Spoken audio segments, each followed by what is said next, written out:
I think there's often a confusion between creativity and art.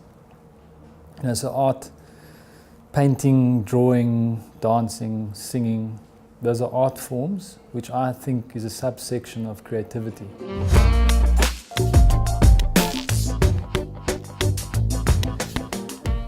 But in my view, creativity is the ability to think. It's as simple as that. It's the ability to really think. And I heard you never know if it's a true statistic, but there's a little saying that says 2% of people can really think, 3% of people think they think, and 95% of people will rather die than think. So in my experience, there's not enough thinkers in the world, and I think thinkers are the people that take the world forward, and that to me is what creativity is. I come from by the standards of middle class old South Africa, a pretty poor home. I mean, incomparable to real poverty that's faced in this country, but by my sort of peers and standards of which I grew up in, a pretty underprivileged home. And I always aspired to being an engineer, because I had a friend who had a dad who was an engineer, and when I went to play at his house, they had a nice big house and a nice big garden, and I went, okay, that's how you have a nice big house and a nice big garden. So I wanted to become a civil engineer. And then I went to the army for 2 years, and I was coming out of Angola, and I was sitting at Rundu waiting for Flossie to come home. And there was one other person sitting there. There were only 2 of us on the flight back. There was one other person there that I don't know, from a bar of soap, who had a thing called a portfolio with him. Whoever knows why he had his portfolio, and he showed me his portfolio, and he was a graphic designer.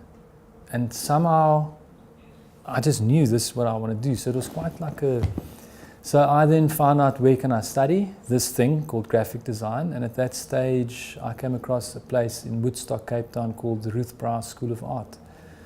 And I used the influence of my mother, who was a teacher, and somehow I had connections who knew the founder and the principal, called Eric Loubser, a fantastic South African fine artist.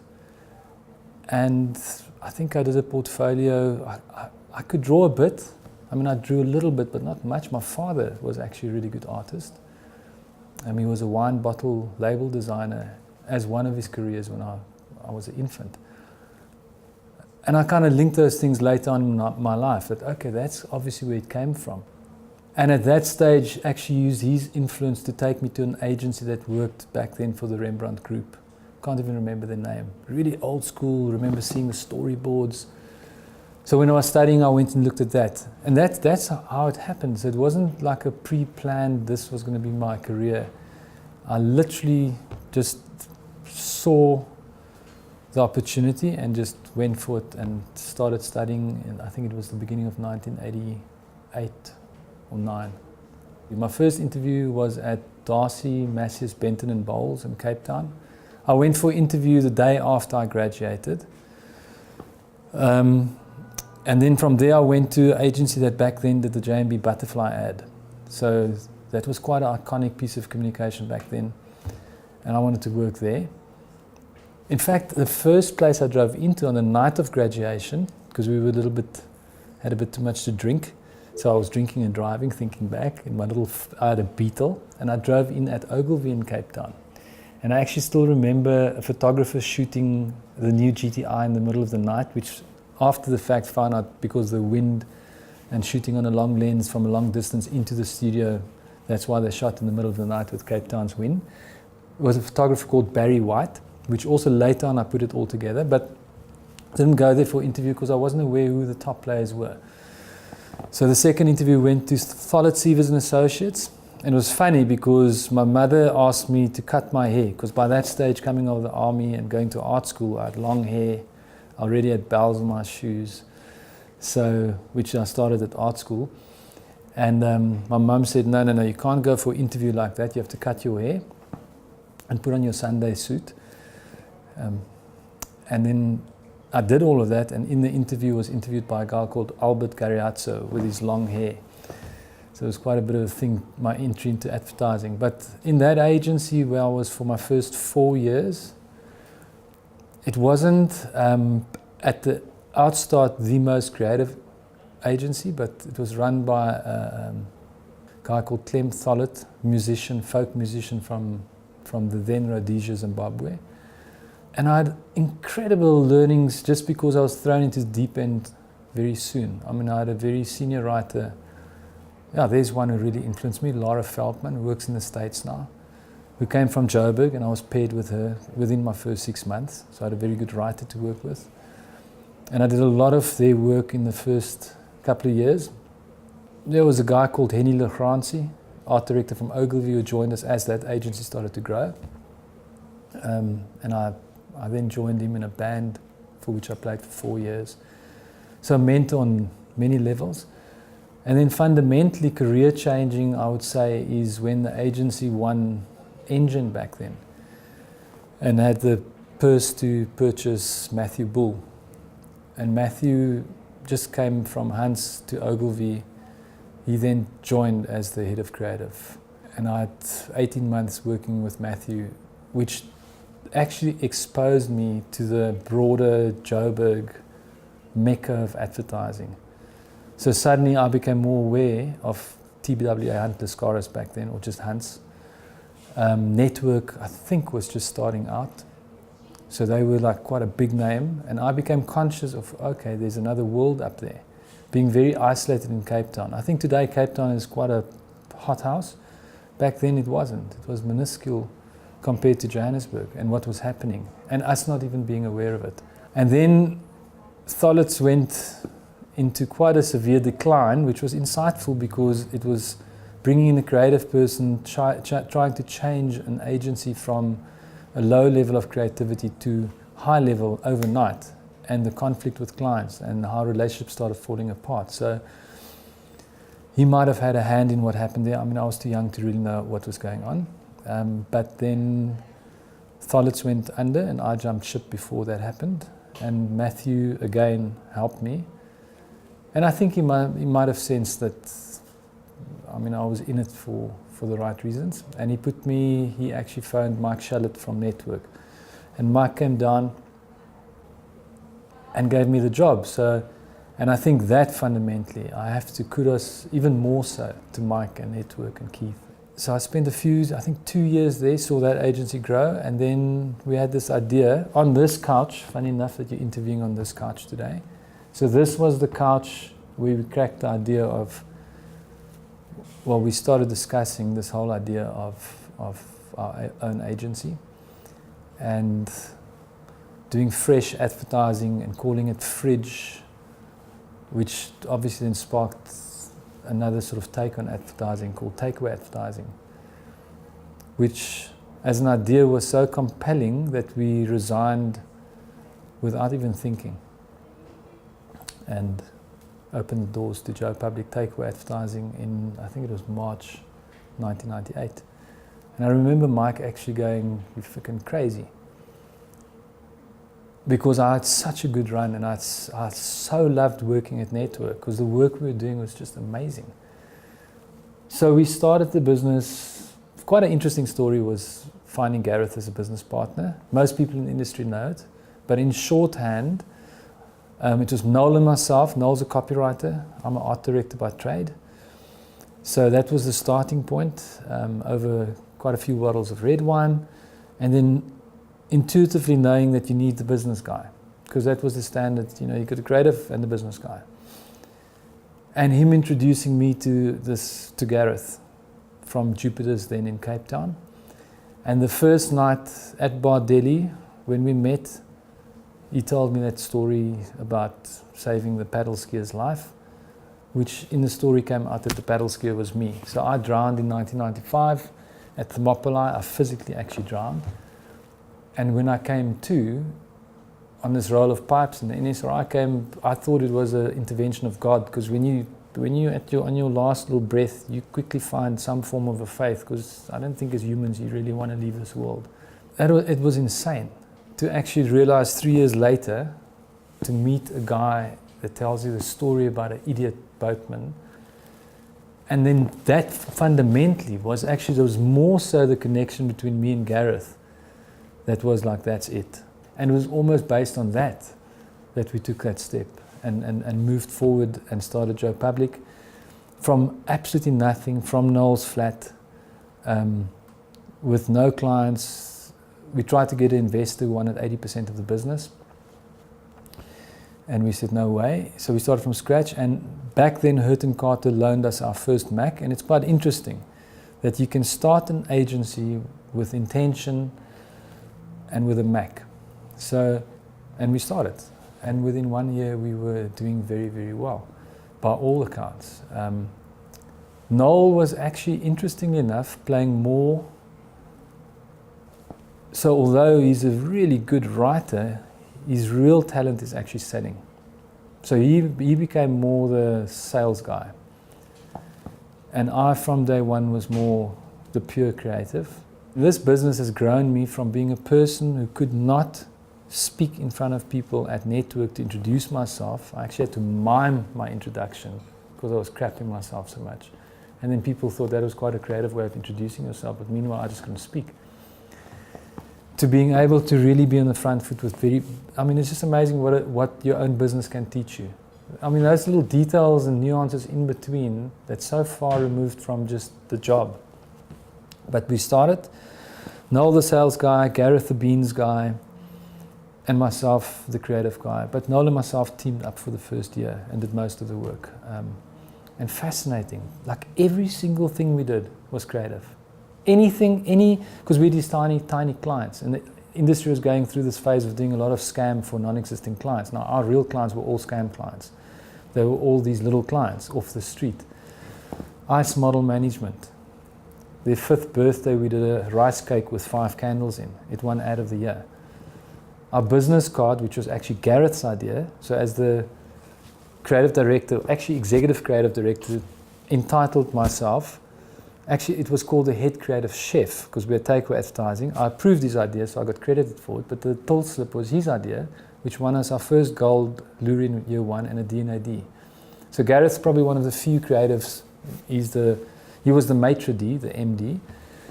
Probably one of the few suits that's actually credited as a creative person at a D&AD level. And Investec, who was then with Network, came walking in and said, we need a radio campaign and a print campaign within a week. And they bought it off the menu, and they paid 100,000 Rand for the idea. And then we chose to make this deal with FCB in 2001 under the thinking was that they will help us to take takeaway advertising all over the world. Because we had this vision, we can make this a global brand, takeaway advertising. And that's why we sold. We never sold for money. In the end, we never made a lot of money.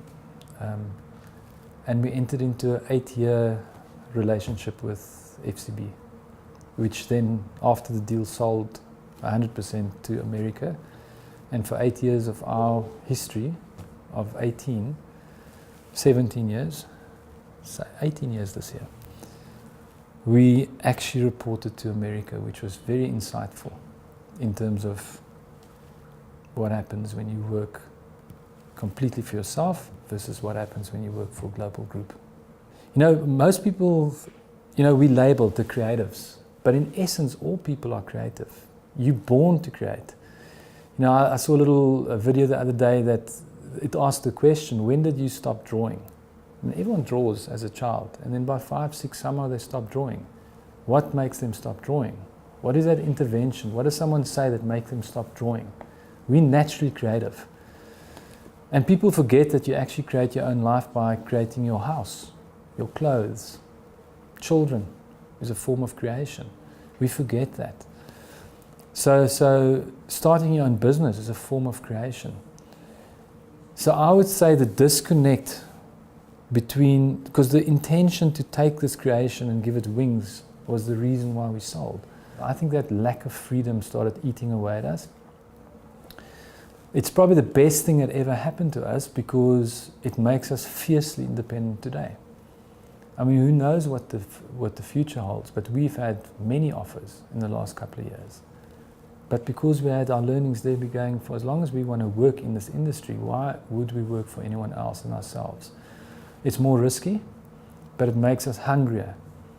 So I have a personal belief that I've experienced so many times in my life that the worst thing that can happen is always the best thing that can happen. I use it as a mantra in all my talks to youngsters at school, to anyone. I had a run-in with the previous owner of the agency that we merged with through FCB. It was just not working, and retrenched him with the absolute right intention, because he was really. But again, I mean, I learned amazing stuff from this guy.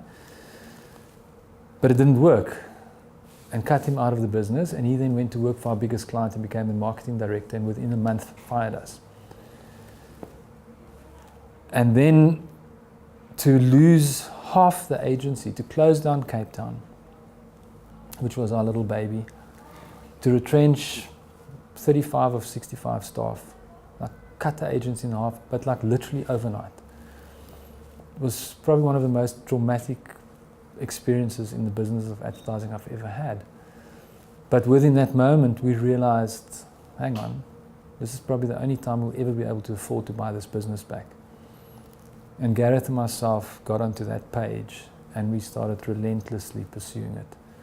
And it took 3 full years to manifest it, because it was such a job to unravel and get out of that relationship.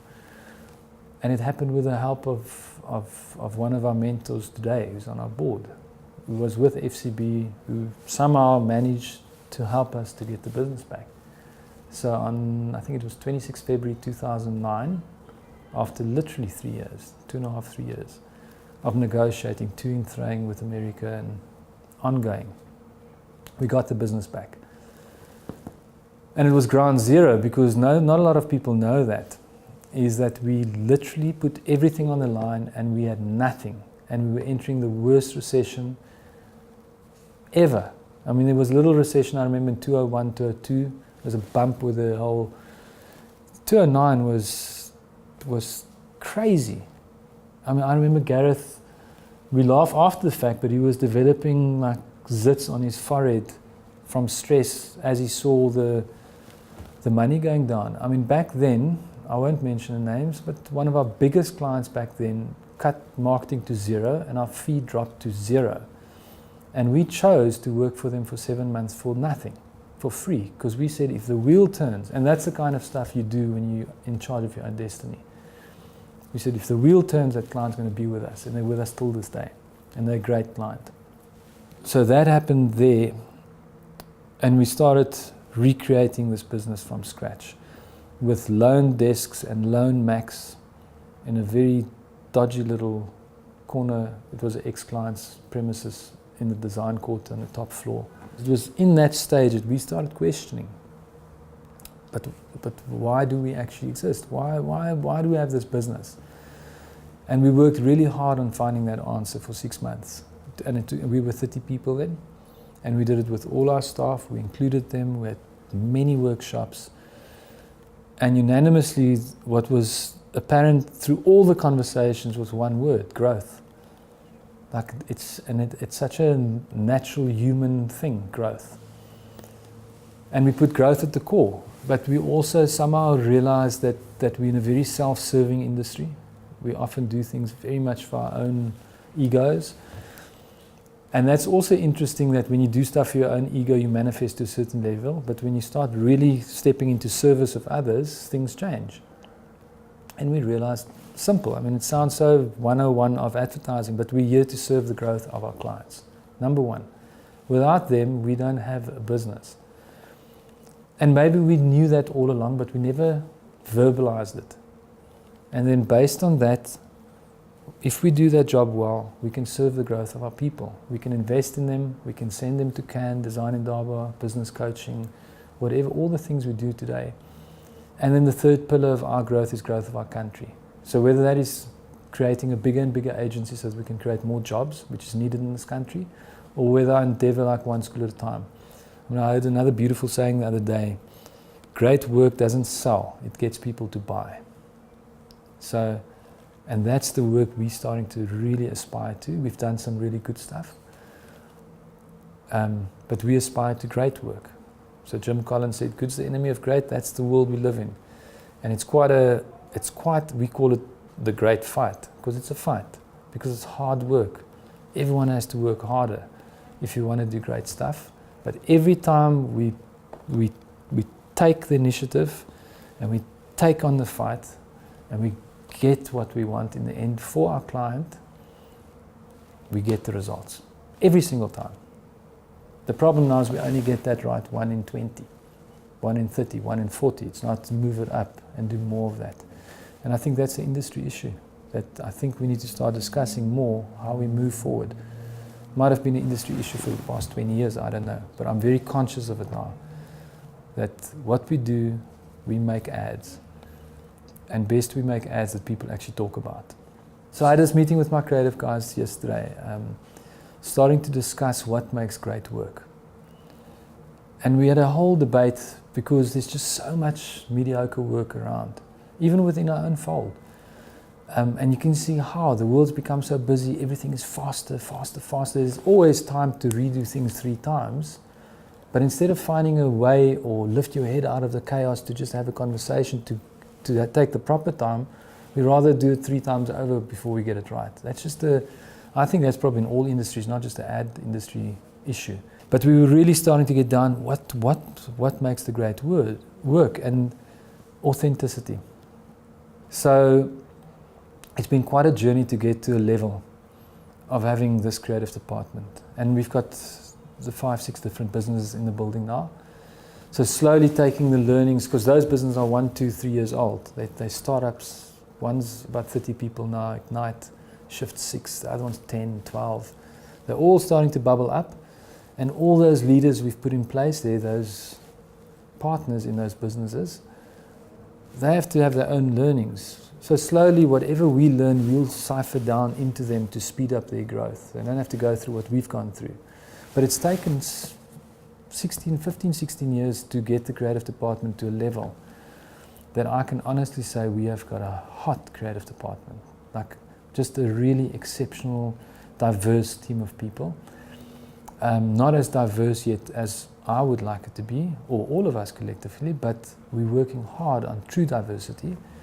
But just diverse in thinking and in capability, at least at a starting point. I mean, we can do really positive things, and that gives to me far greater purpose to marketing. So I would say it is the second most exciting job, as a biased opinion, to being a rock star. We had the most spectacular opportunity to host Dan Wyden's 70th birthday at the Saxon last year. So I've got a picture on the wall of me and Gary with Dan. And tapping the mind of the person who wrote Just Do It. And him and his wife spent the whole evening with us. And just getting a sense of what that company as a marketing, as an ad agency have achieved and still are achieving. Spectacular. And it comes back. They have not achieved that for any other reason than the great work that they do. Their ads.